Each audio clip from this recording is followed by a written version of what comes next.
Sim, estamos vendo. Ficando invisível.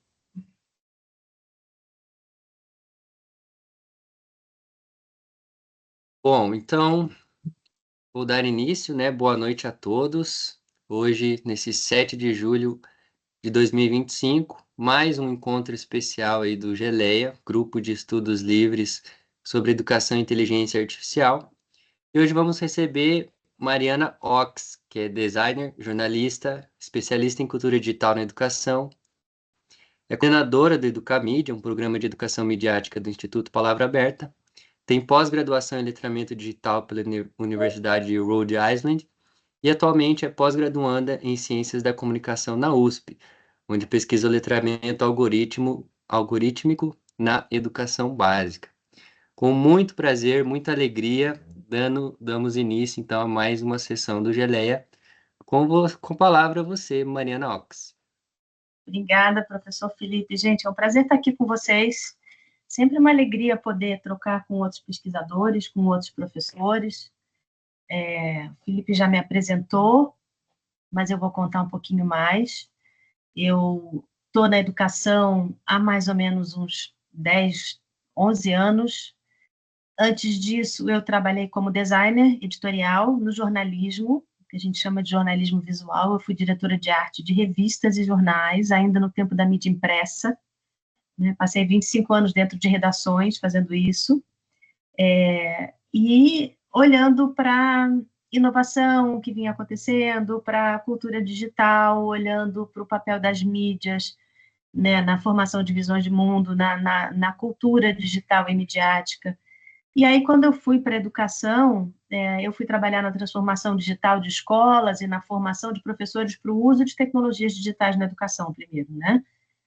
Mas eu sempre tive muito atenta a isso, né? Para mim, a pergunta nunca foi qual tecnologia na escola, mas sim tecnologia para quê, né? E o que a gente quer com os ambientes digitais na escola? E mais do que isso, que escola que a gente quer para preparar os jovens para a vida numa cultura digital, né? Numa sociedade que é bastante mediatizada, onde hoje em dia grande parte das nossas relações de comunicação e de sociabilidade acontecem nos ambientes digitais, né? E o que a gente faz com isso?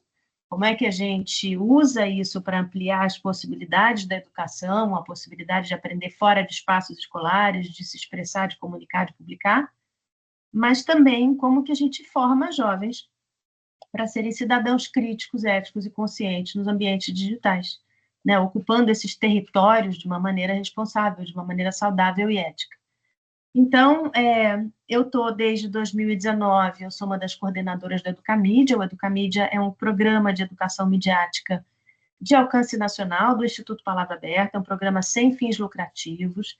A gente faz muito trabalho de conscientização da sociedade em geral, né, sobre o que é educação midiática e por que isso é tão importante. A gente trabalha muito junto aos formadores de políticas públicas na qualidade de especialistas, assessorando prestando assessoria técnica, né, na construção de políticas públicas para, de fato, enraizar a educação midiática na educação brasileira. A gente tem um site que, a essa altura do campeonato, já tem literalmente centenas de recursos, materiais, planos de aula, recursos para formação docente e para uso em sala de aula, sobre educação midiática ou de educação midiática em vários recortes, e a gente faz a nossa ocupação principal, que é formar professores, para que, de fato, chegue no chão da escola, né? E a gente faz isso através de cursos que a gente dá na nossa plataforma, no nosso ambiente. Todos os cursos são abertos e gratuitos, mas também através de parcerias com redes públicas de educação em nível estadual e municipal, e a essa altura do campeonato, acho que a gente já tem 18 ou 19 parcerias, acordos de cooperação para a formação de professores em grande escala nas redes estaduais e municipais de educação. Então, é um programa que tem bastante alcance. E aí, no meio disso, é claro que a gente acompanha sempre, né? A educação midiática, ela é, por definição, muito dinâmica, né? A gente precisa estar muito atento às transformações do ambiente, do ecossistema de comunicação da sociedade, e a gente vem prestando muita atenção à questão da presença dos algoritmos e das inteligências artificiais, preditivas e generativas. A gente vai falar um pouquinho sobre isso, e como que isso amplia o escopo da educação midiática, né? Então, em determinado momento, eu resolvi que eu precisava me debruçar sobre isso um pouco mais atentamente, e daí que surge essa pesquisa de mestrado.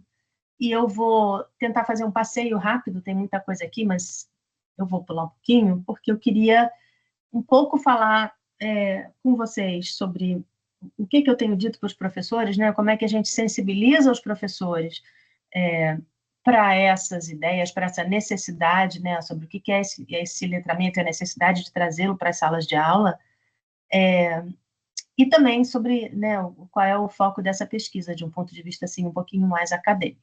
Então, vamos lá, vocês estão vendo minha tela? Estão vendo, né? Sim, sim, estamos vendo. Sim. Então, a primeira pergunta que a gente precisa fazer, né, é olhar para esse contexto e entender como que os algoritmos e as inteligências artificiais estão impactando o nosso acesso à informação e construções de visão de mundo, né? Imagina que impacto que isso tem sobre jovens, sobre crianças que têm todo o seu acesso à informação mediado por essas presenças invisíveis, né? Eu gosto de falar máquinas entre nós. É que eu vou fechar aqui um pouquinho uma aba para não ficar fazendo essas notificações. Agora vamos ver onde foi parar a tela que eu estava compartilhando. Tá aqui. Não, não é essa não. Achei, voltei. Ok.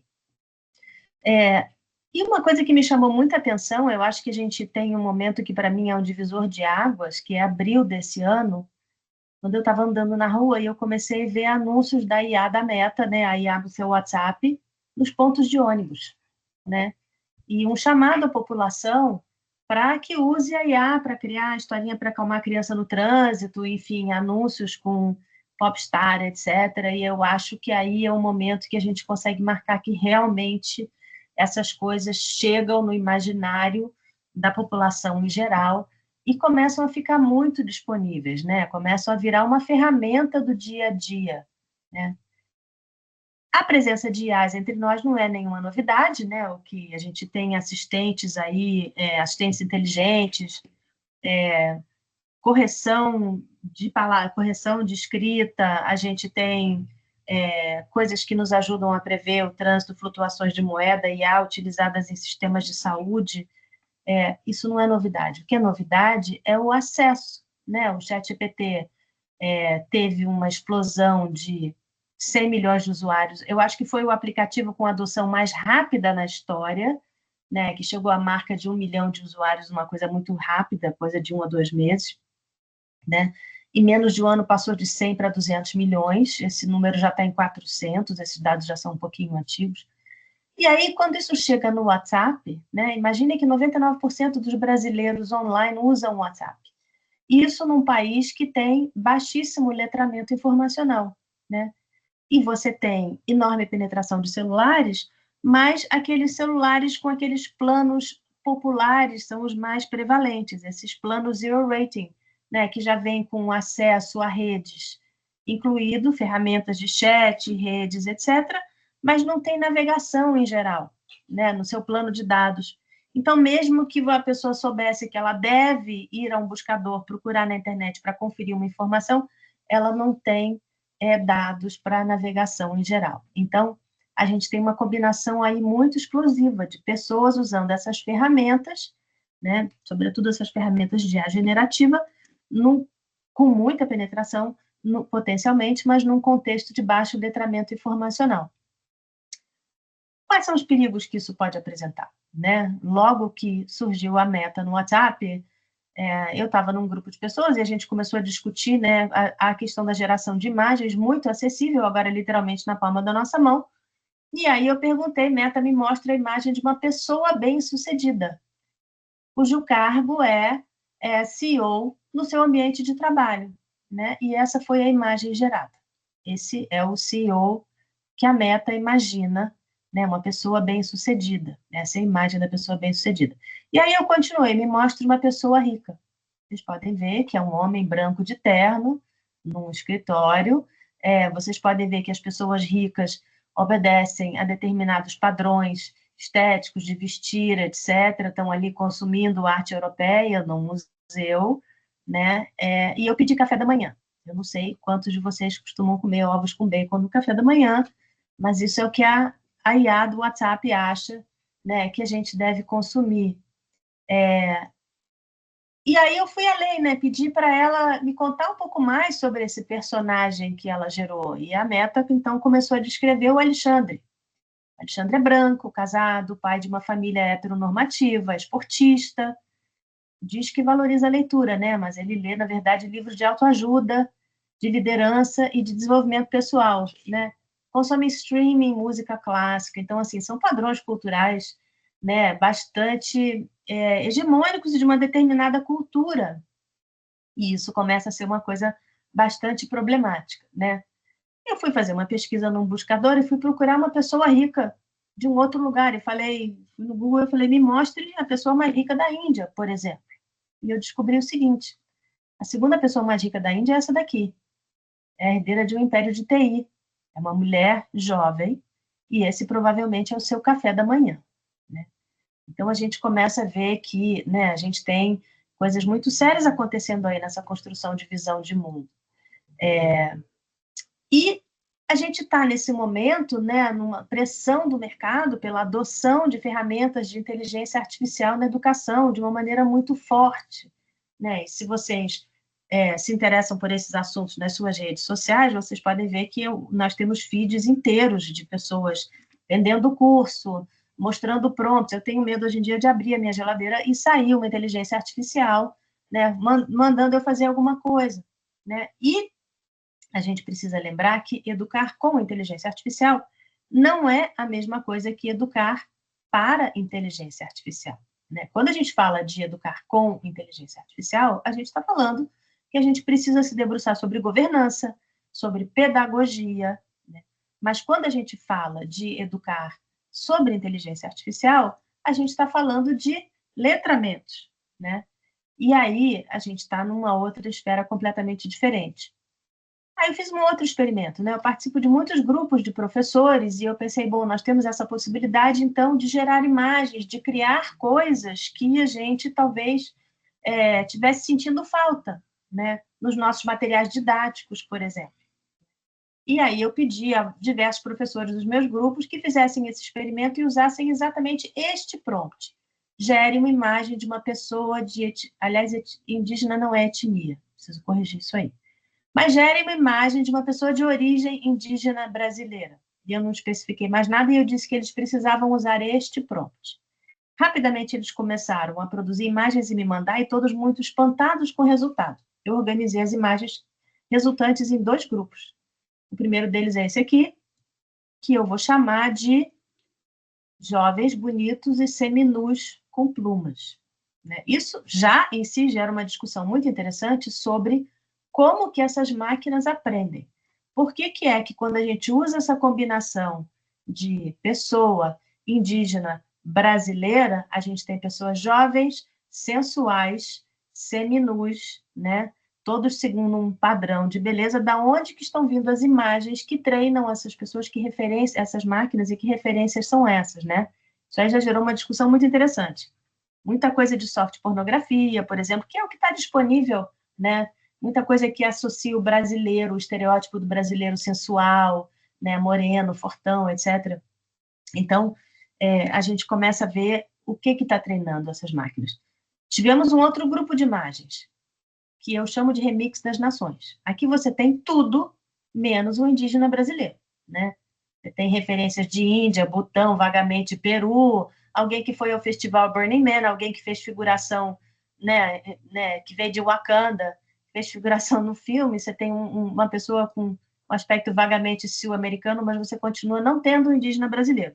Os professores já muito desesperados, eu falei, ok, podem corrigir o prompt. E aí, eles vieram com isso aqui, né? Melhorou? Melhorou. Agora nós temos, de fato, com pessoas que se parecem com indígenas brasileiros. Mas reparem que esses corpos ainda estão pré-determinados a uma determinada situação, a um determinado lugar no mundo. Na floresta, com seus trajes rituais, né, com o estereótipo de guerreiros, guerreiros da Amazônia. O que a gente não vai ver? Né? O que a inteligência artificial não gerou para a gente? De novo, eu fiz uma pesquisa e eu trouxe pessoas indígenas reais, né?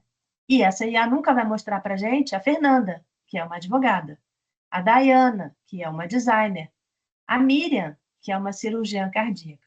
Essas são pessoas reais, né? Ocupando outros espaços na sociedade brasileira. Então, é muito importante a gente começar a fazer essas perguntas. Que imagens a gente não vê?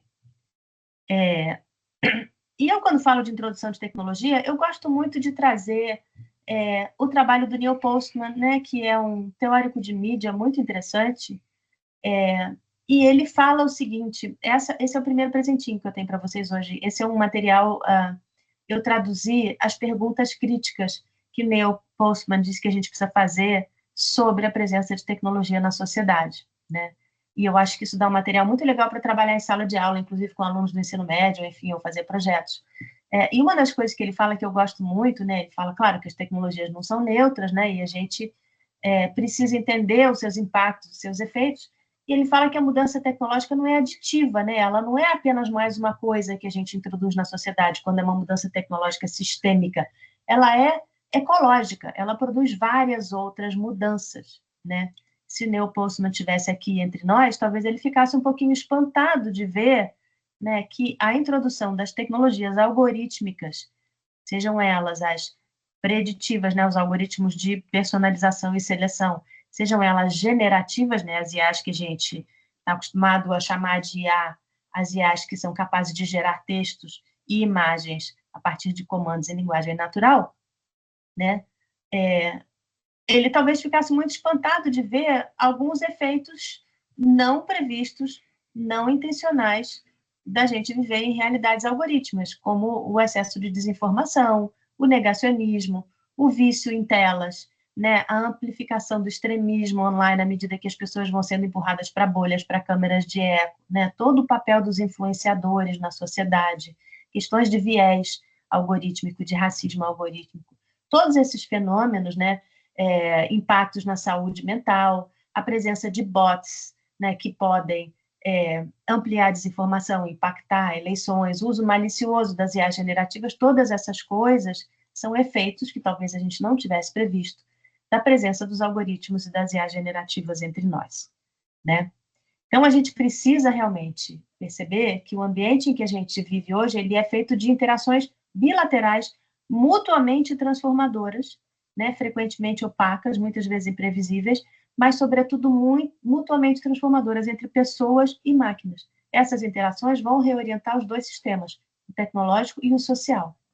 Então, a educação midiática nos ajuda a entender essa ecologia, sempre foi isso, a educação midiática, né? A dinâmica complexa entre indivíduos, mídias e os sistemas e estruturas que moldam o nosso mundo. Só que cada vez mais a gente precisa trazer para essa discussão, para esse campo da educação midiática, também as estruturas tecnológicas mais invisíveis e as estruturas de poder que elas incorporam, né?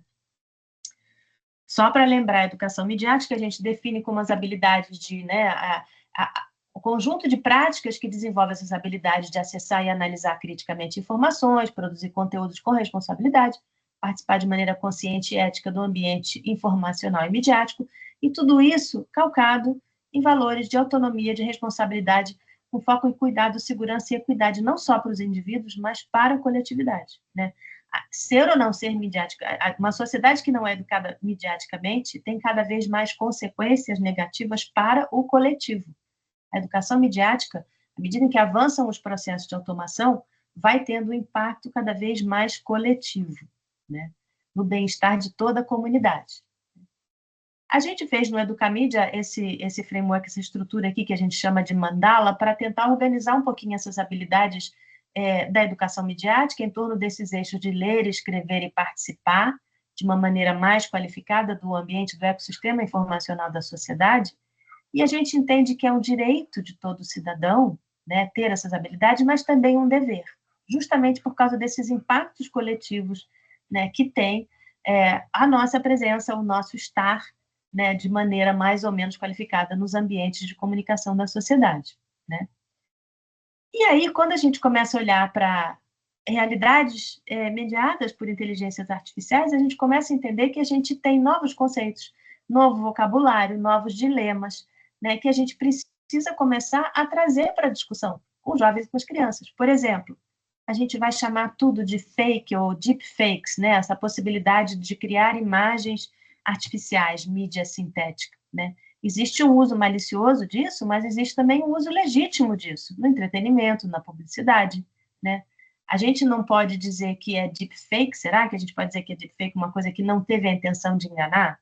O anúncio da Elis Regina na Kombi, por exemplo, né? Ninguém ia achar que ela ressuscitou e voltou do além, né? Então, a gente começa a entender que essas coisas têm novas camadas e exigem de nós novos vocabulários, né? Novos vocábulos e novos conceitos, né? Então, a imagem do Papa que circulou, por exemplo, né? Eu gosto de trazer uma série de perguntas. Essa aí é a minha própria versão, melhorada, né? Teve aquela imagem do Papa com o casaco branquinho e eu fiz uma versão, assim, um pouquinho mais tropical. Será que essa imagem é uma imagem falsa? A gente sabe que essa imagem foi criada por um cara que era, inclusive, alguma coisa aleatória, mecânico, eu acho. E ele estava se divertindo com novas ferramentas que tinham acabado de aparecer. E ele colocou na conta do Twitter dele, isso viralizou, e uma revista de moda brasileira publicou isso como sendo verdade, né? Então, será que essa imagem, que é uma criação artística, um experimento, ela passa a ser falsa somente se alguém considerar que ela é verdadeira, se alguém for enganado por ela, né? Será que é arte? Né? Será que é humor? Pode causar danos, pode causar desinformação, pode ofender alguém que seja muito religioso e acha que a gente não deve mexer com a imagem do Papa desse jeito, né? E se infringir direitos e se causar dano, de quem é a responsabilidade? De quem é a autoria, né? Então a gente começa a ter novas perguntas para esses novos formatos de mídia sintética e novos dilemas, né? Principalmente se a gente considera, hoje em dia a gente tem falado bastante sobre as questões de viés, né? Isso aqui é um experimento feito por uma universidade em Londres, a London Interdisciplinary School, e eles pediram, né, geraram no Midjourney ou no dela, não me lembro, imagens de pessoas com profissões diversas, né? E aí, olha o que saiu. Prisioneiro, um advogado, um atendente de lanchonete, um traficante, um terrorista, né? Todos os estereótipos de raça, de gênero, de etnia, de classe social, está tudo contido aí. E o problema é que essas imagens vão sendo jogadas nas redes e vão retroalimentar os bancos de dados, né? Amplificando o problema exponencialmente. O Fórum Econômico Mundial vem dizendo que até 2026, até 90% do conteúdo online estar sendo gerado automaticamente, né? Sinteticamente. Eu não sei se vocês usam bancos de imagem, eu uso bastante, mas está ficando cada vez mais difícil encontrar imagens, né, que não tenham sido geradas por inteligência artificial. E aí a gente tem determinados clichês estéticos, determinado padrão de acabamento, determinada linguagem, determinados recortes culturais, né? E essas coisas vão sendo amplificadas exponencialmente. Então, que valores e atitudes a gente vai ter que desenvolver nos jovens para fazer frente a esse assalto na nossa integridade social, né? A gente vai amplificando desigualdades estruturais existentes de uma maneira muito grande e trazendo novos contornos para problemas que são antigos, né? Então, primeiro, a proliferação de conteúdo impreciso, não malicioso, mas assim a automação em geral da produção de conteúdo, né? Principalmente submetido a esse imperativo de ter que produzir muito para engajar nas redes sociais, isso vai degradando o ambiente informacional, né? E a gente vai tendo novos contornos para problemas antigos, por exemplo, violência de gênero amplificada com deep nudes, problemas de autoimagem dos jovens. Imagina o que acontece com isso quando a gente tem a possibilidade de influenciadoras criadas por mídia sintética, né? Ou de propaganda, de manipulação, de desinformação, como a gente viu acontecer com vídeos de deepfake do Zelensky, do Putin no começo da guerra da Ucrânia, até mesmo nesse último furacão que teve nos Estados Unidos, né? Com teorias conspiratórias dizendo que o furacão teria sido fabricado pela Agência Climática Americana para prejudicar as eleições num estado que ia votar majoritariamente democrata, né? Então, crimes podem ser favorecidos com isso, né? E a gente precisa preparar as pessoas para essas situações. e até as supostamente inocentes trends que todo mundo entra, né, na internet, geram perguntas críticas, né? Eu escrevi um artigo sobre isso, depois eu vou compartilhar com vocês, mas essa trend do estúdio Ghibli, por exemplo, foi super polêmica, né? Não só pela padronização estética, mas e apagamento de culturas e linguagens que a gente vai fazendo quando adota essas trends, mas nesse caso particular, pela desvalorização de um processo de um artista que declaradamente, né, trabalha de forma minuciosa, artesanal e lenta, já se pronunciou contra essas tecnologias, então não só uma apropriação, como é uma afronta à filosofia que gerou esse trabalho, né? Além de questões de propriedade intelectual, será que a gente pode proteger um estilo, né? Até onde que a gente pode proteger? E outras coisas, né? Como gasto inútil de recursos energéticos e, vejam só, todo mundo entrou, né? Todo mundo deu seus dados biométricos, o seu rosto, para treinar essas IAs de forma gratuita e ajudou essas empresas a bypassarem as leis de proteção de dados, porque todo mundo cedeu voluntariamente as suas informações. Então, a gente tem que aprender a questionar, né? E as crianças e jovens, gente? 93% dos brasileiros, pré-adolescentes e adolescentes, são usuários da internet, né? Eles estão cada vez mais afastados dos buscadores, eles fazem busca no ChatGPT, eles fazem busca no TikTok, né? Naturalizando não saber a fonte, não sabendo a diferença entre um especialista, um formador de opinião e um influenciador. Se o influenciador tem audiência porque ele é especialista em alguma coisa ou porque ele tem carisma, né? Eles acham, metade deles acham que todo mundo recebe o mesmo resultado de busca quando pesquisa, né? E que o primeiro resultado é sempre a melhor opção. Então, essas são coisas muito sérias no acesso à informação, né? A gente precisa desenvolver essa consciência crítica na presença dessas decisões algorítmicas. E até mesmo os adultos, gente, essas coisas têm camadas que a gente desconhece. Isso aqui é uma proposta de um colega meu, numa pós-graduação que eu fiz numa universidade no exterior, e ele é da Somália. E ele falou o seguinte, procura Mogadishu, que é a capital da Somália, com a grafia que a gente usa aqui no Ocidente. E aí se fizer uma busca de imagens, você vai encontrar só imagens de uma cidade completamente destruída, de uma cidade em guerra. Tantas imagens assim em sequência que a gente naturaliza esse estado das coisas. E a gente desumaniza essas pessoas.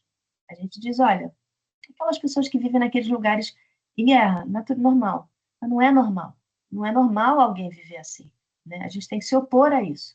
Se você trocar só a grafia da palavra e escrever Mukdishu, que é como eles escrevem na língua deles, você vai encontrar, o que está aqui do lado direito, imagens de uma cidade bonita, beira-mar, onde as pessoas vão ao shopping, vão na mesquita, saem, vão jantar, talvez estejam participando de uma conversa num grupo de pesquisa, né, assim como nós estamos. E aí, se você pensa numa situação de guerra nesse contexto, é uma coisa dolorosa, agressiva, antinatural, né? E você tem muito mais empatia por aquelas pessoas. Então, só essa pequena mudança de palavra pode efetuar isso, né? E agora a gente tem os resumos de A, né? Que, aliás, a gente não pode desligar. Não existe opt-out.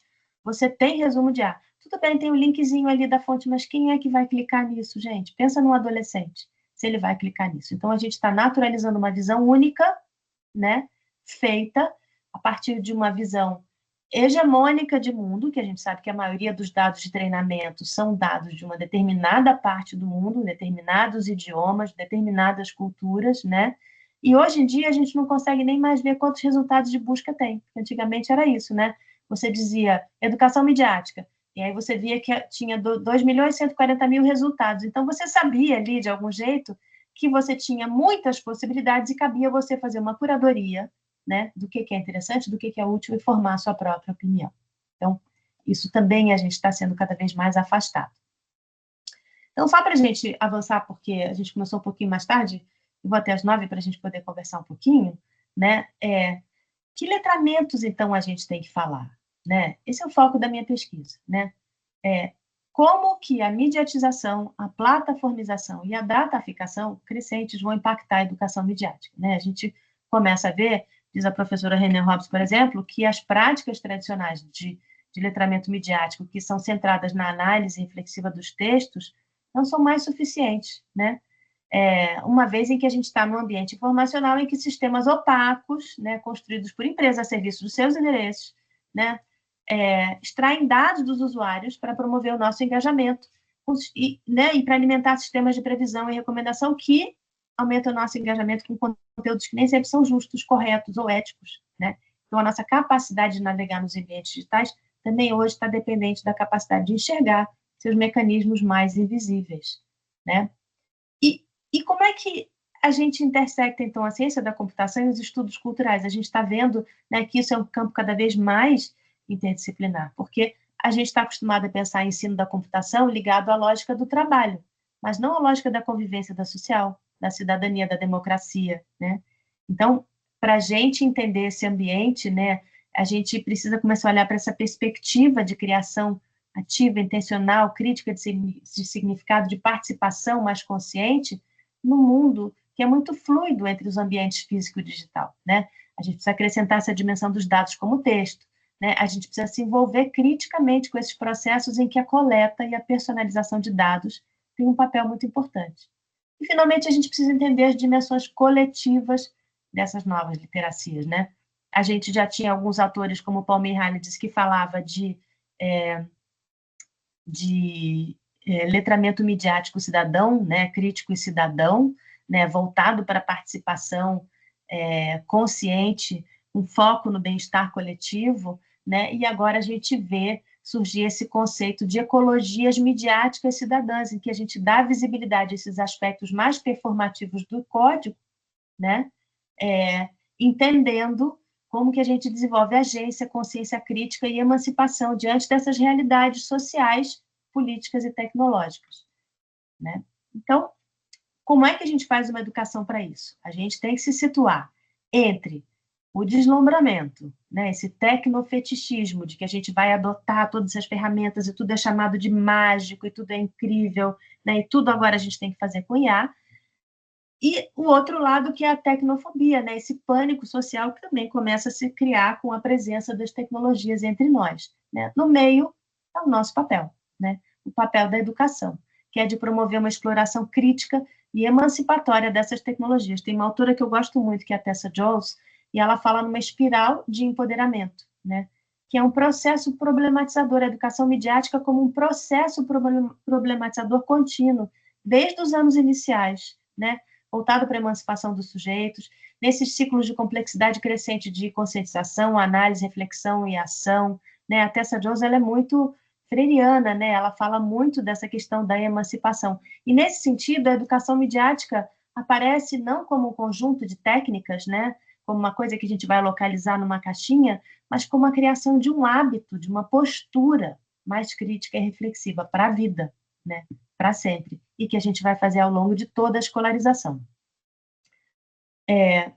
Aqui é um quadro teórico, que eu vou passar, porque senão a gente vai gastar muito tempo, mas a gente vai falando das propriedades. Tem uma referência aqui, né, que eu não sei se vocês vão reconhecer, uma referência visual a um determinado PowerPoint muito famoso, mas todas essas teorias, né, elas vão levar para uma visão muito freiriana, né, de um processo de conscientização, de tornar visíveis essas estruturas sociotécnicas, né, para promover a emancipação crítica e técnica dos sujeitos. É uma coisa que algumas pessoas vêm chamando de computação crítica, né, que junta estudos da computação, letramento midiático e estudos culturais. Sempre uma alegria falar de Paulo Freire, né? É claro que as normas da educação brasileira estão atentas a isso, a Unesco está atenta a isso, né? A Unesco já determinou que todo mundo tem o direito de ser educado quanto à presença e funcionamento dos IAs, para a gente não ver aumentar esses gaps, né, de exclusão digital, né? E na educação brasileira a gente tem uma série de documentos recentes, desde 2021, que vem posicionando a cultura digital, a educação digital e midiática, aí incluindo, né, o olhar para a presença das inteligências artificiais e dos algoritmos, né, como uma necessidade e como um direito. Então, a gente tem a BNCC Computação, a própria BNCC isso já aparece, depois a Política Nacional de Educação Digital, a Estratégia Brasileira de Educação Midiática, nós temos, é um privilégio, nós temos uma Secretaria de Educação Midiática na estrutura do governo federal, né, E, finalmente, a lei que regula o uso dos dispositivos pessoais, mas implementa também a educação digital e midiática, reúne todos esses conceitos que até então estavam pulverizados, letramento digital, cidadania digital, alfabetização midiática informacional, que é o termo da Unesco, educomunicação aparece também, e todas essas coisas vão ser reunidas debaixo do guarda-chuva da educação digital e midiática, né? A BNCC Computação tem dois aspectos que são mais técnicos, mais especializados, que é o aspecto do pensamento computacional, do mundo digital, mas tem também o aspecto da cultura digital, né, que é a dimensão social e crítica do impacto das tecnologias na sociedade. E aí a gente começa a ter um problema. Quem vai ensinar isso? Porque isso já é muito mais transversal, já é muito mais interdisciplinar, isso junta a computação com estudos sociais, com ciências humanas, né? E a gente tem essa necessidade reconhecida, mas a gente começa a ter que se preocupar, então, com a formação desses professores, né? E aonde que a gente vai colocar isso no currículo, né? A Unesco tem um currículo que está sendo lançado esta semana, aliás, semana que vem em Brasília, em português, né, uma matriz de competências de inteligência artificial para estudantes e para professores, cujos níveis iniciais a gente começa a perceber que são um letramento algorítmico necessário para qualquer cidadão. Então, a gente vai ter que dar conta disso ao longo da educação básica, como um direito, né? Outros frameworks são mais interessantes para mim, porque são mais multidisciplinares, né? Tem um da OCDE recente que fala disso, né? A gente tem que juntar literacia dos meios, da mídia, né? Letramento digital, ética, design thinking, ciência de computação, ciência de dados, né? Todas essas coisas vão promover uma literacia de IA cidadã, crítica e criativa, né? E, finalmente, esse último documento aí do MEC, o mais recente, que junta todas essas pontas, né, e reconhece a educação midiática, inclusive o letramento algorítmico e de IA, como transversal, interdisciplinar e progressivo. Aí eu vou avançar um pouquinho, né, porque a educação midiática, ela comporta muitos temas, muitos recortes, muitas práticas, né, desde integridade da informação, desinformação, fake news, até redes sociais, até autocuidado e relacionamento, né? E é uma combinação de saberes e habilidades específicas, sem dúvida, mas também de atitudes e de valores. E como é que a gente promove isso? Através de práticas exploratórias e reflexões cotidianas sobre conteúdos e ambientes midiáticos, autoria, propósito, técnicas, impacto das mensagens, relações de poder, efeitos das estruturas tecnológicas. E a gente sempre vai ampliar esse repertório para abarcar as novas expressões da tecnologia, né? Eu queria só mostrar para vocês, então, o material que a gente criou no Educamídia, né, para finalizar. Esse material é aberto, é gratuito, está disponível lá no site da Educamídia. Eu acho que o Felipe conhece esse livrinho aí de fundamentos, né? Mas esse livrinho é só o primeiro passo. Ele explica numa linguagem muito acessível, porque ele é dirigido ao professor da educação básica que não tem necessariamente conhecimentos de ciência da computação, os termos essenciais da inteligência artificial. E aí a gente vai para um material de formação docente, que é esse aqui do lado direito, né? Que fala sobre riscos, fala sobre vieses, fala sobre desinformação, né? Fala como as máquinas aprendem, todos esses temas. E temos materiais para a sala de aula também, planos de aula e recursos. Esse aqui é um exemplo de como que a gente pode trazer isso para o dia a dia de uma disciplina qualquer, porque a proposta é que esse letramento deve ser objeto de uma responsabilidade compartilhada, né?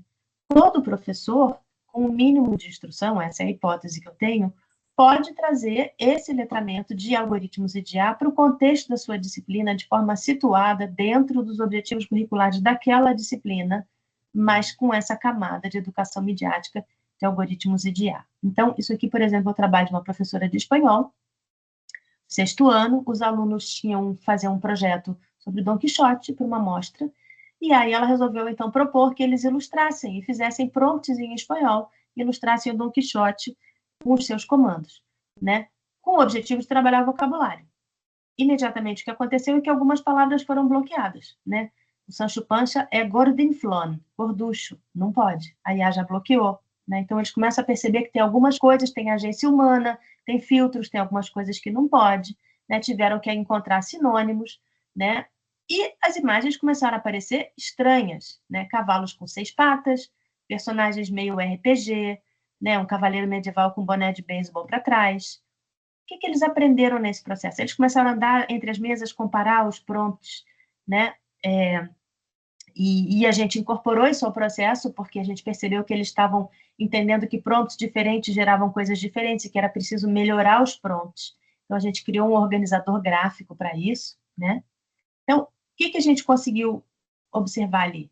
Né? Que palavras foram bloqueadas, por quê? Experimentamos sinônimos, né? Refinamos as instruções, comparamos resultados, registramos as variações. O que eles aprenderam? Além do vocabulário de espanhol, o papel dos dados de treinamento, falibilidade das inteligências artificiais, a necessidade de ter uma gestão criativa do processo e iterar, né? A importância do controle humano, e a gente ainda colocou uma camada de metacognição, porque a gente promoveu uma reflexão sobre a ferramenta, se ela é adequada para os nossos propósitos, né? Uma discussão de criatividade versus precisão, enfim, foi um processo bastante interessante.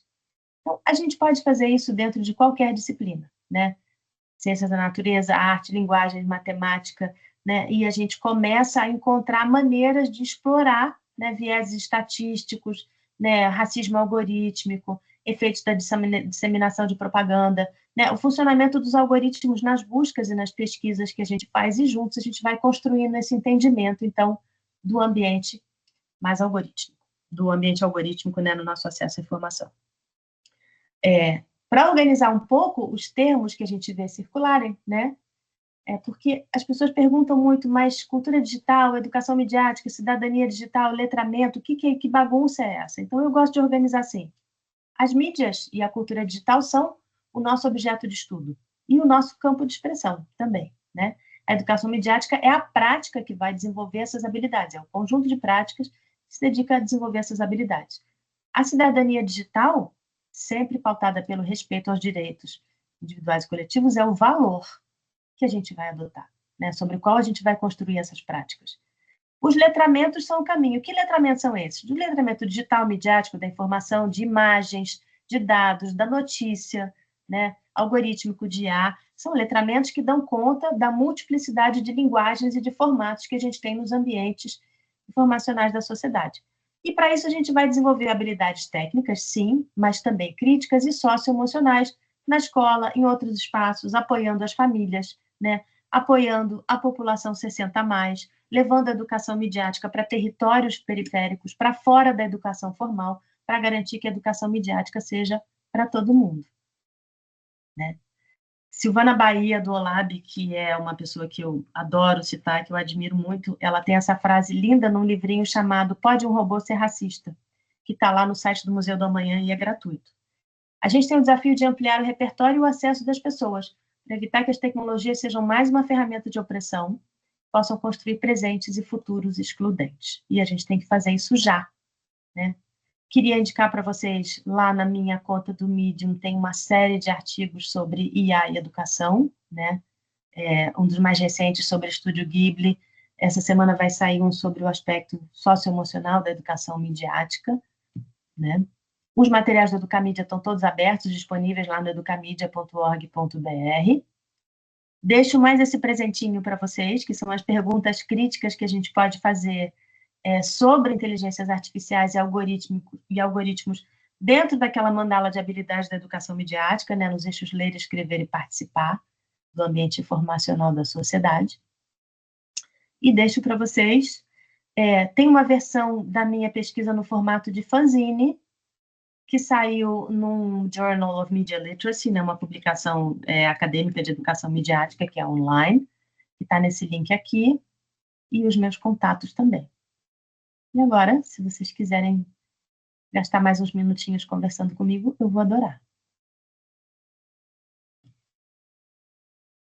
Maravilhoso, maravilhoso. Estamos aqui sem palavras, o grupo aqui também, pessoal, comentando por lá também, que eu fui mandando, né, os seus presentes, eu já fui reencaminhando lá para o pessoal, Eu para gosto de eles deixar... aproveitarem. Então, e assim, muito obrigado, Mariana. Acho que assim foi muito importante, né, trazer essa visão para a gente. Nem todo mundo do grupo acompanha os trabalhos de educação midiática, né? Isso faz mais parte da minha pesquisa. Então, conhecer esse mundo, né, que é um mundo que me conquistou, né? Eu tentei mais de uma vez ser um multiplicador da Educamídia, né? Por mais de duas vezes não consegui concluir o curso até o final, por questões aqui, né, particulares, mas pude conhecer o espaço de vocês, né? E assim, sempre que tem uma publicação nova, sempre que tem um material novo, eu vou lá conferir, sempre que eu consigo também trabalhar nas aulas. Em filosofia é um pouco mais complexo, né? Porque a gente tem só uma aula por semana, mas em outras disciplinas, né, que a grade da BNCC nos traz de possibilidade, eu sempre tento trabalhar as questões da educação midiática e, sobretudo, agora as questões do letramento em IA, né? E uma coisa que você me falou e que me chamou bastante atenção foi na questão da necessidade que a gente vai ter, né, de novas palavras, de novos conceitos para exprimir, né, alguns problemas que a gente vai ter na sociedade, né? A Michelle é a nossa pesquisadora de deepfake aqui da UFMT, ela que está trabalhando agora essa técnica, né? E essa é uma das questões que provavelmente ela vai se colocar a pensar, né? Porque ela está trabalhando, depois ela vai falar um pouco mais para você também, é recriação de educadores, né? Através de técnicas de deepfake, né? E da memória deles, inclusive da forma de ensinar, né? E eu, quando estava na minha pesquisa, eu ficava, né? Bom, eu vou trabalhar cybercultura? Não, não é só cybercultura, né? É só o cyberespaço? Não, não é só o cyberespaço. Eu preciso de um conceito maior, né? E aí veio a cultura digital. Mas no lado pedagógico, eu falei, bom, é o que que eu vou trabalhar? Um letramento digital? É uma cidadania digital? É uma literacia digital? Aí eu encontrei a Educamídia e falei, bom, é a educação midiática que eu preciso, né? Dessa versão mais ampla de entender a mídia como um artefato, né? E não só um artefato que faz parte do meu cotidiano e que agora eu preciso ou talvez necessito, né?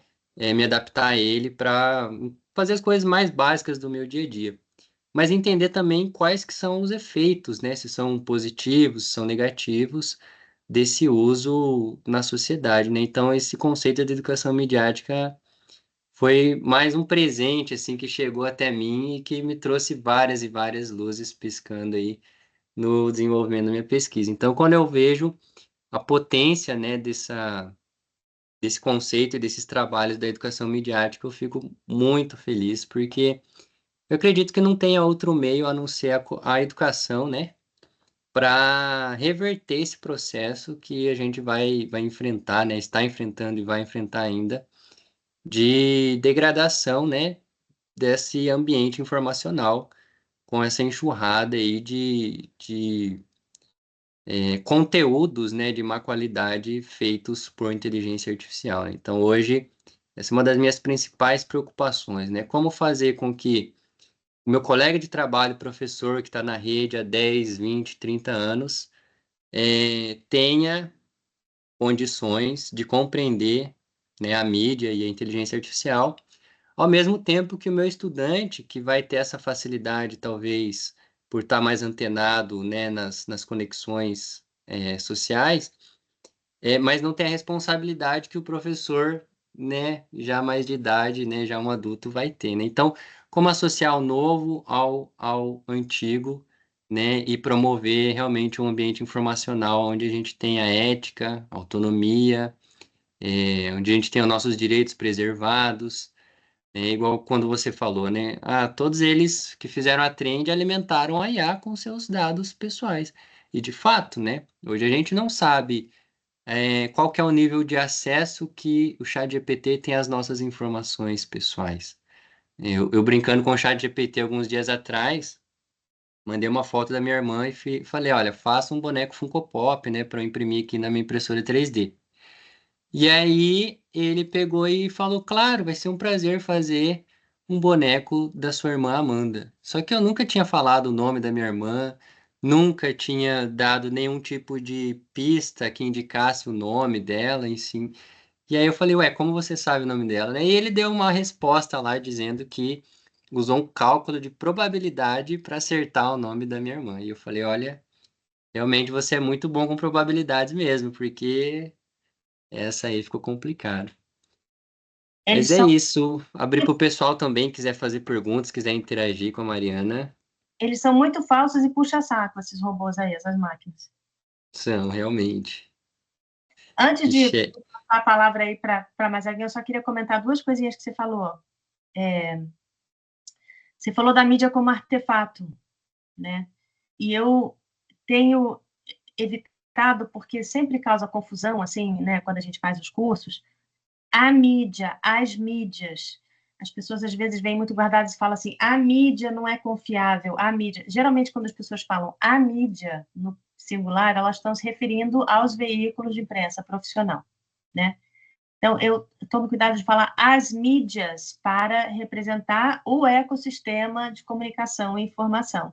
E aí você tem toda a razão, são artefatos, né, assim, já inevitáveis nas nossas vidas, mas são também território, né? São também um território onde a gente precisa estar e tem o direito de estar de maneira mais qualificada, de maneira mais fortalecedora, de maneira mais positiva. Então, eu gosto muito de falar que tecnologia é linguagem e internet é território, né? É um território a ser ocupado de maneira responsável e ética. E a outra coisa que você falou é que a educação é a única maneira da gente tentar proteger a integridade da informação. Isso é um termo, integridade da informação é um termo que a Secretaria de Educação Midiática está usando, e que os organismos internacionais também estão usando, né? Parar de falar em deepfakes, desculpa, em fake news e falar em integridade da informação é mais abrangente, é mais positivo. Eu acho que a educação é um grande caminho, mas a gente também não pode só responsabilizar os indivíduos, né? Então, é muito importante a gente entender que não tem bala de prata para nenhum desses desafios e vai ser. A gente precisa de um pacto, de uma organização multissetorial, porque nós, educadores, vamos ter que educar, né? Os jovens vão ter que ser educados, nós vamos ter que apoiar as famílias, os legisladores vão ter que legislar e regular, né? As empresas de tecnologia vão ter que ser levadas a desenvolver coisas que sejam mais éticas e seguras por default, por design, né? Cuidando da proteção de direitos de maneira mais embarcada nas tecnologias. Então, eu acho que isso precisa ser objeto de uma grande mobilização social, né? Que vai desde a regulação, da legislação, até a ação individual, através da educação, né? Senão a gente não vai chegar lá. com certeza. Michele, professor Felipe, pessoal, podem interagir aí com a Mariana enquanto ainda ela nos concede esse tempo. Então, esse encontro repercutiu bastante lá no nosso grupo de WhatsApp. O professor Hipólito solicitou um prompt lá, né, do café da manhã, e realmente tem ovos e bacon, bem diferente do meu café baiano, que é cuscuz, que é aipim. Realmente, até nisso é um alimento eurocêntrico e também mais americanizado, né? E foi muito bom, porque eram as imagens bem parecidas, né? E sobre o deepfake, porque me cabe mais essa parte, né, a tese de doutorado que eu desenvolvo com o meu orientador, que é o professor Dr. Cristiano Maciel, é o deepfake para reconstruir personalidades educacionais. E a gente vê isso como uma forma de manutenção do legado, né, para a memória da humanidade. Mas isso levanta muitas questões éticas e epistemológicas. Então, o trabalho é o levantamento dessas questões éticas para depois a gente criar essas personalidades educacionais. E é isso, assim, eu gostei, aprendi muito. Eu quero muito ver esse trabalho, Michele, isso me interessa. A gente tem um material lá no site da Educamídia, tem uma página dedicada a esse material que a gente criou de inteligência artificial pelo recorte da educação midiática, né? E tem lá um material chamado Falso Real ou Sintético, né? E eu tenho feito oficinas sobre deepfakes e mídia sintética, mas assim, eu queria saber o que você acha essa proposta de distinção de nome, né? Porque a gente começou a falar disso porque me incomoda que tudo seja chamado de fake. Quando é um pouco a ampliação da discussão que a gente tem com fake news, né? Fake news é um contrassenso. Se uma coisa é uma notícia, ela obedece a determinados critérios de rigor, de apuração, né, de equilíbrio, de responsabilização, né? Tem o CNPJ ali que pode ser responsabilizado. Então, se uma coisa é uma notícia, ela tem que ser desse jeito. Se uma coisa é um fake, deliberadamente criada, uma fabricação, uma invenção feita para enganar, ela não pode ser chamada de notícia. Então, o termo de fake em si, ele já abarca uma contradição, né? O termo fake news. E quando a gente começa a falar tudo, chamar tudo de tudo bem, é legal, é conveniente, é uma etiqueta, mas eu acho que isso não dá conta da complexidade de propósitos e de aplicações, sabe? A gente precisa distinguir entre o uso legítimo, ainda que ele precise ser cercado de cuidados éticos e, né, epistemológicos, é isso que você está trabalhando, e um uso malicioso, criminoso. São coisas diferentes. E eu acho que eles merecem nomes diferentes. Merecem. A gente usa normalmente o nome mídia sintética, e a partir dela ela pode ser maliciosa ou não, né? O nome deepfake ele surge em 2017 com um usuário que usava esse nome, porque ele usava a técnica, né, do deep learning com fake falsificado. E na plataforma do Reddit, ele criou 2 comunidades onde ele alterava o corpo de mulheres famosas, de celebridades, né, colocando um corpo nu. Então, isso acabava fazendo apologia à pornografia, e o Reddit acabou por banir essas 2 comunidades. Então, o nome dele, do usuário, se chamava Deepfake. E a partir daí, né, de 2017, ficou conhecido essa técnica chamada Deepfake, que é o aprendizado profundo e falso. Então, a gente pode falsificar porque, por exemplo, quando a gente criar, por exemplo, o Machado de Assis, vai ser uma falsificação dele, porque muitas vezes ele não vai dizer o que ele disse. Quem vai garantir a autenticidade do que ele falou, né? As palavras exatas. Então, vai ter uma falsificação do gesto dele, da forma que ele fala, da forma que ele mexe o cabelo. É uma falsificação mesmo. Agora, não necessariamente é uma fake news. Né? É isso que a gente vai levantar. E é muita coisa, assim, porque o grupo focal, que a professora da UNB, Fernanda Lima, está aí, ela faz pós-doc na UFMT, ela esteve no grupo focal, eu fiquei muito feliz, né? Ela foi de Brasília e contribuiu bastante. E o grupo focal hoje, foram 2 salas de grupo focais, com 19 participantes, e gerou 138 páginas. Então, até hoje eu transcrevo, mesmo com a ajuda da inteligência artificial, porque ela erra muito, né? Às vezes é andando e ela fala comendo, uma coisa que não tem nada a ver. Então, até hoje eu estou... Falta meia hora, assim, ainda de transcrição de uma das salas, e gerou muito dado, muita informação de levantamento ético, porque cada um tem uma realidade. Tinha estudantes e professores, então cada um tem uma visão diferente. Então, vai ser uma tese bastante robusta e vai surgir muita coisa nova que a gente nem pensou. Eu posso até adiantar, né, uma coisa que a professora Fernanda Lima falou sobre a tarja preta. Isso vai para a tese, porque o deepfake está aí e ninguém diz, né? Por exemplo, a Aitana Lopes, que é um deepfake, mas não é de uma pessoa real, né? Ela é um avatar, bora dizer assim. Porque até a Soraya Mussi tirou essa dúvida, né? Ela é do Humanos Virtuais, que é um projeto muito legal, que eles recriam, mas é para, tipo assim, escape. Sabe aquele caso da Boate Kiss, e que as pessoas ficaram em espaço confinado e não puderam sair? Então, eles refazem esses espaços confinados e conseguem refazer a situação do pânico para que evite isso em outros espaços confinados. Então, eles usam o deepfake para o bem, um deepfake para evasão, um deepfake... É muito legal, assim, esse uso de deepfake para benefícios para a sociedade. E ela me tirou a dúvida dizendo que, nesse caso, tipo de Aitana Lopes, seria um avatar. né? Ela não disse Aitana, mas eu estou lembrando aqui agora. Então, a Aitana é uma youtuber, uma influencer bem famosa, ela não existe. E muitas pessoas acham que é real, né? Mesmo tendo a indicação que ela é uma inteligência artificial e ela é embaixadora de várias marcas de tênis, de roupa. Isso levanta várias questões éticas também.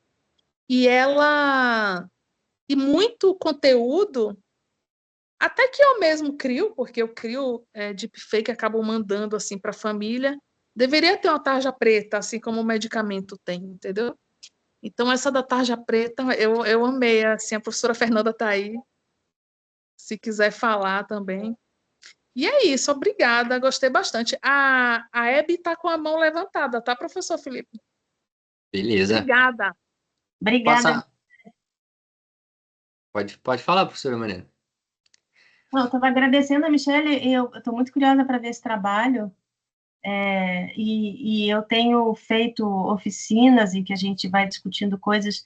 Alguém me chamou a atenção outro dia, por exemplo, a gente estava conversando sobre a Marisa Mayor, né? E eu disse, bom, isso aí me parece que a grande questão aqui está na inteligência humana, né? Porque, enfim, ele usou uma ferramenta para criar uma personagem e tal, mas o grande barato aqui é o roteiro, um roteiro de humor, é uma pessoa bastante experiente, é uma sátira, um determinado tipo de programa, etc. E aí tinha uma educadora na minha sala, ela falou, pois é, Mariana, mas veja só, pelo fato de que é uma pessoa, né, sintética, ela toma determinadas liberdades, a gente naturaliza determinadas violências, por exemplo, ela está humilhando lá o entregador, chutando o cara que está no chão, enfim, tem uma cena que é uma coisa desse gênero, e parece que, por ser uma pessoa fabricada por inteligência artificial, é permissível esse tipo de violência. Então, a gente começa a naturalizar violência, racismo, outras coisas que a gente, né, já está aprendendo a evitar, mas em se tratando de uma pessoa artificial, tudo bem, pode reproduzir violência, né? São muitas camadas de questionamentos que a gente tem que ter, né? Um exemplo disso é que a antiga piada do tiozão, que já não tinha mais tanta graça, voltou a ter graça agora em alguns ambientes, né? Porque é reproduzido pelo Vel 3, né? Então, você coloca lá dois personagens que representam, né, aquele ideal, falando aquela piada que há muito tempo a sociedade já tenta, né, condenar em alguma medida, mas que agora volta com um reforço, né, de valor. Vou passar para a Benice. Benice, pode interagir com a gente. E bem, a nossa professora da rede pública também. Tá Olá, boa ouvindo? noite. Tudo Tô, bem? Boa noite. tudo bem, graças a Deus. Então, professora, é o seguinte, eu ouvi do Celso Rezende, que ele dá aula para gente de inteligência artificial generativa, né? E ele estava dizendo que o governo, até fala dele, o governo não quis fazer, então a Meta abriu, né, o espaço e agora eles estão dando o curso assim gratuitamente para todas as pessoas. E eu estou nesse curso. Até eu estou até tentando, querendo sair, porque estou com muita secura na vista. E eu falei para o meu grupo que se eu não melhorar da vista, eu vou sair. Então, voltando ao assunto, ele pelo que ele disse, porque são vários e vários, ele vai dividindo os grupos, né? E aqueles que são selecionados, que fazem os melhores trabalhos, vão se juntando os melhores e vão ficando nos primeiros colocados. Aí tem o segundo grupo, o terceiro grupo, e assim vai indo. Então, está rebanhando muitos estudantes, muitas pessoas da área já da empresarial, né? Que estão correndo para fazer sistemas, né? Sistema de prompts, então trabalha com LLMs e assim vai buscando para poder desenvolver bons mecanismos de sistema para as empresas. Então, eu acredito que com tudo isso aí vai diminuir, né, as pessoas dentro das academias. Aqueles que buscavam, né, passavam 3 anos, 4 anos em um curso de ciências da informação, eu acho que esse povo vai tudo arrebanhar para esse lado, porque o comércio, né, vem aí, né? O capitalismo vai avançar cada vez mais e as pessoas vão mais se arrebanhar para esse lado, assim que eu estou entendendo. Eu fiquei um pouco preocupada, né, com tudo isso aí, porque apesar de ser, né, é pouco tempo de estudo, mas tem coisas que eu aprendi ali que eu vi que a IA alucina, tem coisas que elas fazem que são bem repetitivas ou então erradas, né, bem errôneas, e não é todo mundo que está assim preparado, né? Não é toda a empresa que também vai estar aguardando várias pessoas, quer dizer, eu acho que serão muitas pessoas com emprego, mas muitas pessoas ficarão de fora também, entendeu? Então, essa aí é a minha preocupação e eu gostaria que a senhora falasse algo sobre isso aí. Obrigada, professora Benice. Bom, eu não sou uma especialista nisso, né? Eu não estudo isso, o impacto no mercado de trabalho. É só uma observação que eu vejo, enfim, que eu acompanho nas redes do dia a dia. Eu acho que uma das coisas que eu estou achando muito grave é essa velocidade, né? Essa pressão no mercado. Na área de educação, por exemplo, será que a gente precisa usar IA para tudo, né? Será que a gente precisa automatizar todos os nossos processos? Eu diria que não. Eu acho que a gente tem perdas importantes, inclusive, se a gente automatizar todos os processos. E a gente ainda não entendeu muito bem quais que elas são. Né? Teve um estudo do MIT super mal interpretado, que está falando de perdas cognitivas, no fim não era bem isso. Mas tem uma série de coisas que, né, criatividade, diversidade de estilos, de línguas, enfim, eu acho que tem uma série de coisas que a gente, se não entender muito bem aonde colocar a inteligência artificial, em que etapa dos processos, a gente corre o risco de ter alguns prejuízos, né? E eu acho que o tempo do mercado, ele é muito rápido, esse é um mercado que promete ser muito lucrativo, eu não sei se a gente está numa bolha ou não, tem gente que está falando que a gente está numa bolha, né? Isso não pode se sustentar nesse nível, e que os investimentos não são assim tão lucrativos. Hoje eu vi uma discussão dessa, que empresas como o Google, por exemplo, ou a Microsoft, colocam a inteligência artificial dentro dos seus produtos principais, e você não pode desligar, está no seu e-mail, está no Google Classroom, está no seu PowerPoint, não sei o que, todas essas coisas, agora tem assistente de IA, que, entre outras coisas, é uma maneira de você embarcar um produto que não é tão lucrativo dentro de outro que é. Mas é uma maquiagem contábil, de uma certa forma, né? Então, eu acho que tem muitos ajustes ainda que vão acontecer nesse mercado, mas eu acho que nós, como educadores, né, temos a obrigação de resistir a essa pressão dessa velocidade, né? Eu acho que o nosso papel é fazer uma adoção consciente, entendendo, inclusive, aonde que não é para usar, quando que não é para usar, quando que é melhor a gente usar a nossa boa e velha criatividade, a nossa inteligência humana. E eu acho que o governo também tem essa responsabilidade, né? O governo está soltando, tem alguns cursos já na plataforma Avamec, outras grandes empresas fizeram IA na educação, já tem alguns cursos, eu estava até vendo um que tem no Avamec, IA para educadores. Eu acho que ele é bem introdutório, né? Mas o governo também não pode soltar as coisas assim tão rapidamente, né? Porque essas coisas precisam de um entendimento muito mais aprofundado. Eu sei que o governo brasileiro está trabalhando numa estratégia de inteligência artificial, como vários outros governos por aí, né? Mas eu acho que não pode ser nessa velocidade louca do mercado, né? Porque na educação e no governo a gente tem a obrigação de ser inclusivo, a gente tem a obrigação de não deixar ninguém para trás, a gente tem a obrigação de não causar danos e perdas em outros setores, em alguns setores da economia, né? Então, eu acho que a gente tem uma responsabilidade aí muito maior. Eu espero que as pessoas tenham essa noção de que você precisa abraçar essas coisas com muita consciência crítica, né? E eu acho que esse é o nosso papel, né? O que vai acontecer, o seu medo de profissões que vão desaparecer, enfim, eu realmente não sei.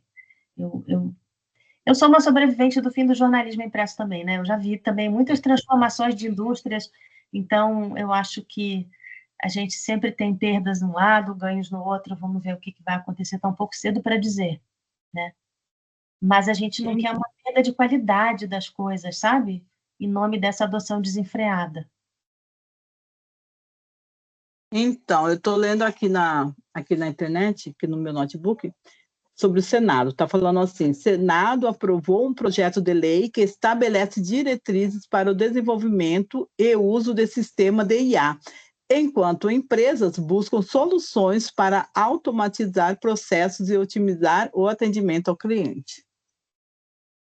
Sim, isso tudo vai acontecer ao mesmo tempo. A gente, né, foi aquela coisa que eu falei, os educadores têm que educar, os legisladores têm que correr atrás e legislar, as empresas estão correndo na frente porque elas querem colocar seus produtos no mercado e lucrar o mais rapidamente possível, e a gente tem que lidar com esse caos. Realmente. Obrigado, Mariana. Obrigado, professora Ebenice. Vou dar continuidade aqui. Tem mais duas perguntinhas. Felipe e depois Dani. Vai lá, Felipe.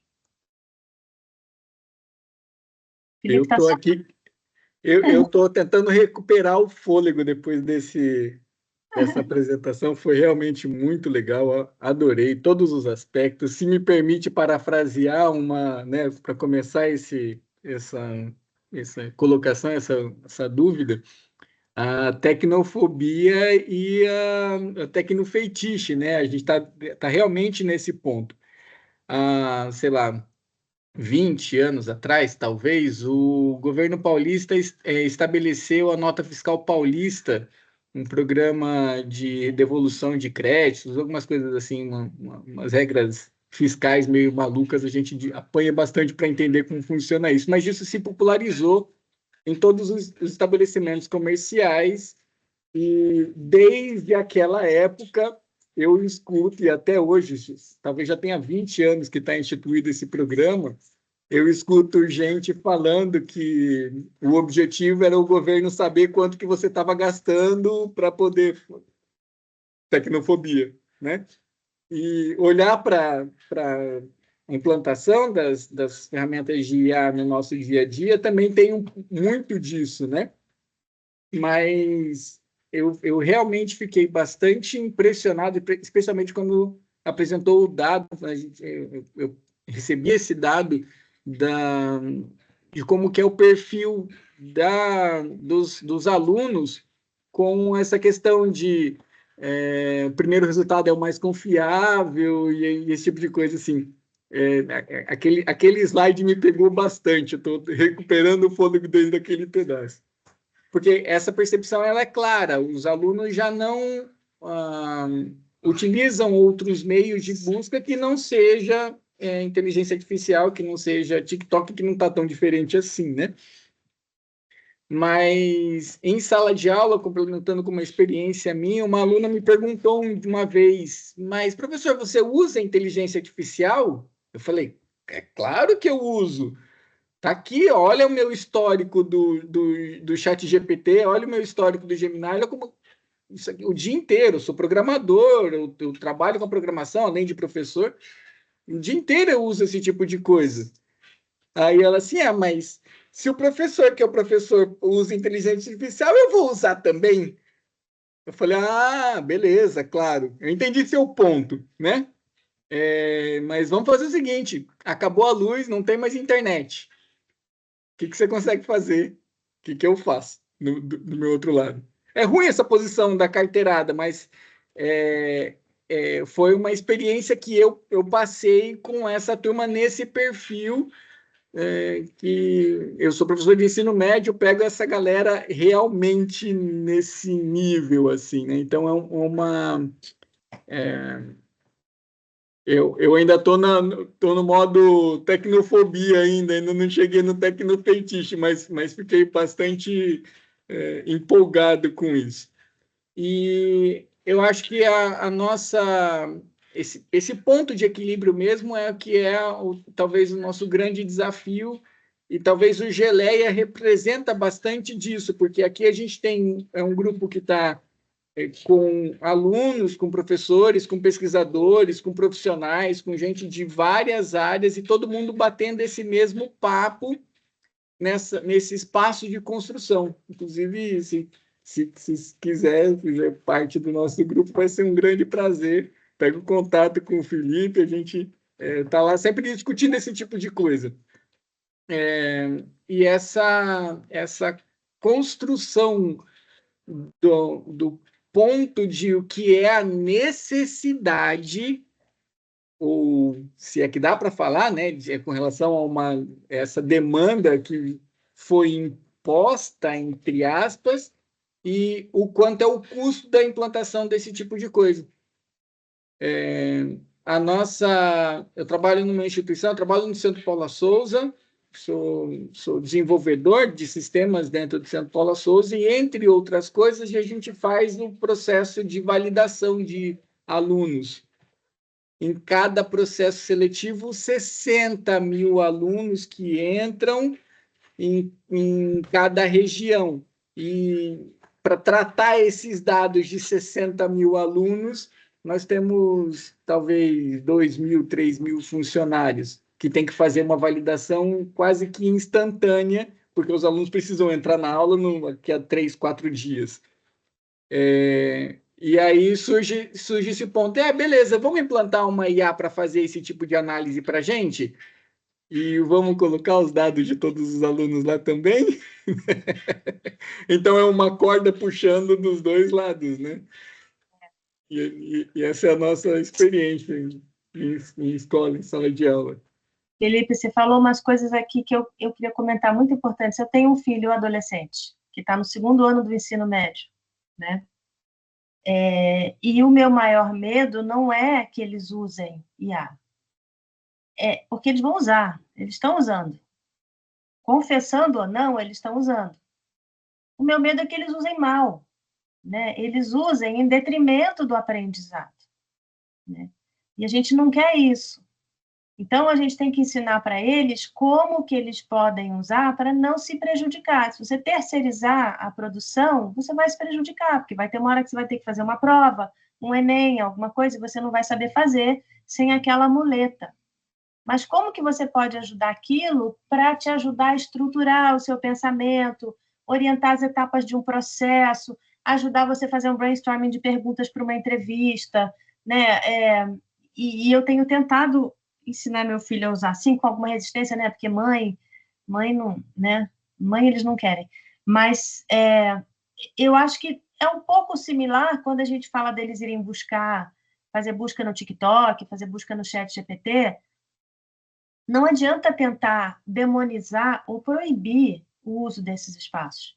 Até porque, gente, com toda a discussão sobre os perigos das redes sociais, a saúde mental, etc., etc., as redes sociais, os ambientes digitais são espaços importantes de socialização em 2025. A gente não vai mudar isso, faz parte da vida deles. O que a gente tem que fazer é construir os mecanismos de autoproteção, de autorregulação, de cuidado consigo próprio e com os outros, né, para que eles possam estar nesses ambientes diminuindo os riscos, né, e fazendo um bom uso, modelar. Nós adultos temos que modelar o uso legal e fortalecedor desses lugares, o uso positivo. Então, assim, a gente não pode proibir eles de usarem o TikTok. O que a gente tem que fazer é explicar a diferença. Olha, o TikTok não é o lugar ideal para você fazer uma busca, a não ser que você queira recomendações. Até hoje em dia tem muitos veículos lá, tem muitos especialistas, beleza. É legal porque tem um aspecto social, você interage com as pessoas, alguém recomenda um produto, mostra aquele produto. Não, eu fui nesse hotel, eu fui nesse restaurante, realmente é legal, não é legal. E entender se as pessoas que têm espaço e que estão falando lá, que validação elas têm, né? Quem que elas são? Por que elas têm audiência? Isso é uma coisa que a gente tem que aprender a fazer no TikTok. No ChatGPT, a gente tem que explicar para eles que aquilo não é otimizado para buscar informações. Aquilo é otimizado para estruturar a linguagem. E não como resultado de um processo cognitivo, e sim como resultado de um processo probabilístico, matemático. Então, ele vai fornecer sempre para a gente a média, o mediano, do que existe no passado, ou seja, o medíocre. Se a gente não souber usar muito bem, né? E para que a gente vai usar, em que etapa do processo, o buscador é uma preguiça ter que 200 mil resultados e você ter que procurar? Mas você começa a poder entender o que é uma fonte confiável, né? que é a autoria, o que é a intenção de cada mensagem. Então, a gente tem que explicar para eles as diferenças entre as várias coisas, não eliminá-las, mas dizer, olha, isso você faz aqui, aquilo você faz ali, e isso vai te fortalecer, né? Eu acho que eles compram a ideia quando a gente não proíbe, mas sim explica como que aquilo vai fortalecê-los e não prejudicá-los, né? E proteger a sua saúde mental, enfim, e estimular o seu aprendizado. Eles compram. Eu acho que eles compram. Principalmente se nós também formos modelo, né? Porque não adianta nada dizer você fica com a cara no celular o dia inteiro e a gente fica com a cara no celular o dia inteiro. É, Então, realmente. Obrigado, Mariana. Professor Felipe, tranquilo? temos Tani, sua vez. Última perguntinha. Oi, Mariana, eu gostaria de parabenizá-la pela sua obrigada. explanação. Obrigada por dividir conosco esse tempo de aprendizagem e também enaltecer o site, que eu não conhecia o seu site. Foi muito legal. Enquanto você estava falando, eu estava ali espiando. Já vou depois continuar buscando mais. E eu acho que esse material colocado nesse espaço é de fundamental importância para a formação dos nossos educadores. O que você fala durante vários trechos me chama a atenção, principalmente esse olhar crítico que nós temos que ter ao usar diferentes ferramentas, até porque nós somos bombardeados por isso, né? E o pessoal do 40 mais, 50 mais, mostra certa angústia ao ver a multiplicação de ferramentas todos os dias. Sim. Aí eu estou falando de um lugar meu. Aí você tá lá, por exemplo, vou aprender um pouco mais sobre inteligência artificial. Enquanto você está no beabá, já está saindo mais não sei quantas ferramentas nesse sentido. Você fala, poxa, eu estou começando agora e já se multiplicou tão rápido tudo isso. E aí entramos naquele parâmetro da saúde mental. Até que ponto isso me favorece e até que ponto isso provoca um sofrimento psíquico. E para além disso, esse olhar que nós temos que ter para saber interpretar o que está posto ali. Porque o que é colocado diante de uma ferramenta de busca, de pesquisa, a gente tem que entender que é superficial, é raso. E o conhecimento é muito mais que aquilo. E entender também, uma coisa que me chama muito a atenção, aí a gente pode citar Vygotsky, na questão do sentido e significado das coisas, é a questão subjetiva por detrás disso tudo. Então, são colocações minuciosas ali que tem que ser levada a sério. Quem projetou tal informação, tal conteúdo, o que quer dizer com isso? E eu vejo que o jovem nem sempre se dá conta disso, porque está em processo de formação.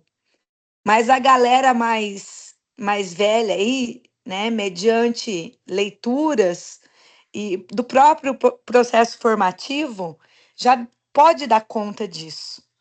Então, eu acho que isso vai de uma delicadeza muito grande e que a gente tem que estar atento, né, o tempo todo. Eu acho que você tocou numa coisa, obrigada, Dani, você tocou numa coisa super importante. Aí a gente sai um pouquinho de inteligência artificial e a gente vai falar de educação midiática clássica, básica, né? A educação midiática, ela tem alguns princípios quando a gente vai olhar para os conteúdos, para as mensagens, que é entender que toda mensagem é construída. Ela é construída por alguém que fez escolhas, né? Tem autoria, tem propósito. O que aquela mensagem quer de mim? Quer me vender alguma coisa? Quer me convencer de alguma ideia? Quer me informar? Quer me distrair? Né? Que é humor, enfim. E essa identificação básica, né? Quem está representado ali, de que forma isso pode causar desconforto, pode ferir alguém, essa representação é uma representação única, só tem esse jeito de representar no mundo, alguém diferente de mim pode ler isso de uma maneira diferente, né, ou se sentir impactado de uma maneira diferente. E essas coisas, as pessoas têm uma noção de que educação midiática é uma coisa que a gente começa na adolescência, quando eles estão... As pessoas associam a tecnologias, né? Quando começam a usar celular, etc. Mas, na verdade, os anos iniciais são uma etapa, a infância é uma etapa fundamental para a gente começar a construir vocabulário, atitudes e valores que depois vão fundamentar um trabalho crítico mais aprofundado quando eles são pré-adolescentes e adolescentes, né? Então, quando que a gente começa a educação midiática? A partir do momento que eles estão expostos a mídias. Quando que eles estão expostos a mídias? Muito antes de serem alfabetizados. É na embalagem do produto de café da manhã, é na representação das famílias na capa do livrinho, é na televisão que eles estão assistindo para entender o que é programa e o que é anúncio, e se é anúncio, o que ele está anunciando, né? É na interface do YouTube que eles assistem. Enfim, é uma série de mensagens nos ambientes digitais e fora deles, nas telas e fora delas, que a gente tem que começar a ensiná-los a decodificar, né? E aí construir vocabulário e fazer tudo isso em cima de valores, de cuidado, né? De empatia, de inclusão. Então, é muito importante isso que você fala, da capacidade dos jovens de terem uma postura mais atenta, e por isso que eu gosto tanto do trabalho da Tessa Jones, porque ela fala, não é um checklist de habilidades que eu vou construir lá numa oficina no segundo semestre do 6º ano ou do 7º ano, né? É uma construção ao longo de todo o processo de escolarização de um hábito, de uma heurística, praticamente, de uma maneira de olhar para o mundo que nos cerca, né? Mais atenta, mais inquisitiva, mais crítica, né? E baseado em valores de cuidado. Acho que é isso. Perfeito, muito obrigado, Mariana. Vou convidar o pessoal para abrirem as câmeras, quem quiser. Felipe, quer falar mais uma coisinha? Quer, Felipe? Rapidinho. Vai lá. Só Enquanto esse para pessoal... não perder a fala da Dani, que comentou, né, que cada dia surgem milhões de coisas novas. Nesse processo técnico agora, eu estou testando diferentes ferramentas. Eu cheguei a umas 40 IAs diferentes, implantação técnica, fazendo teste no meu computador. Eu comecei a perceber que aí estava muito parecido demais do ponto de vista técnico uma outra. Eu comecei a escrafunchar as tecnologias. Não tem 40 diferentes. É que nem aquele desenho do 4, né? Scooby-Doo, né? Que aí pega o vilão, aí tira a máscara do monstro e descobre que é só o cara que estava lá servindo café, que era... É tudo meio que a mesma coisa, assim.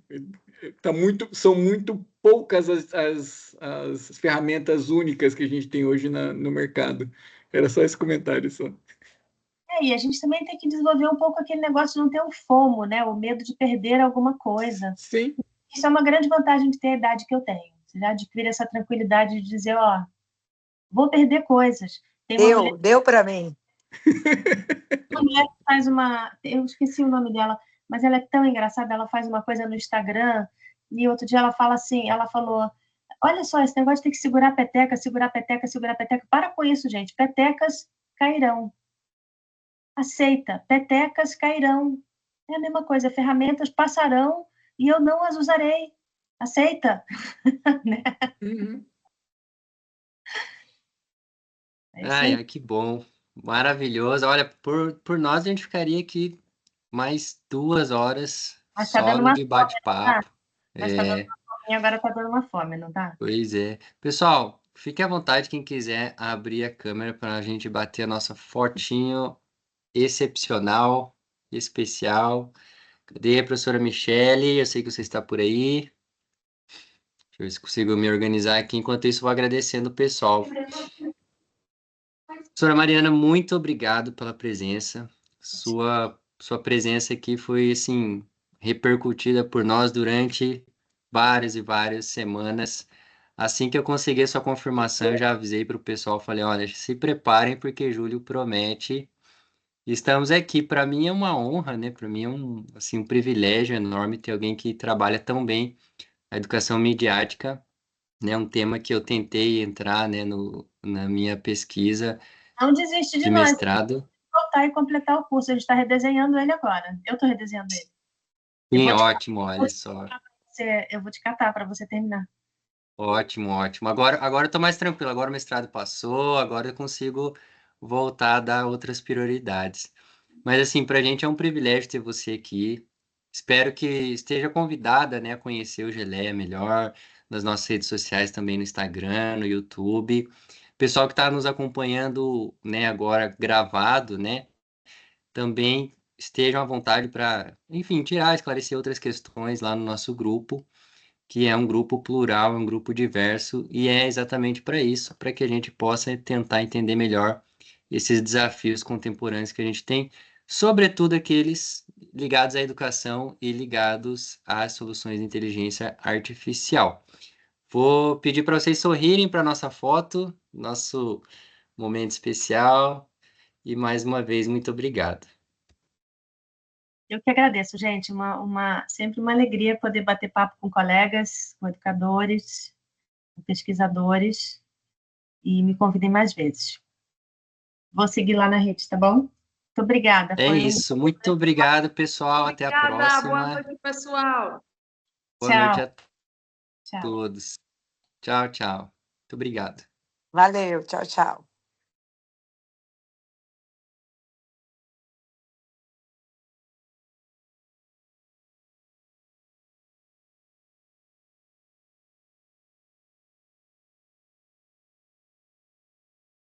Precisa encerrar a gravação aí, Helene.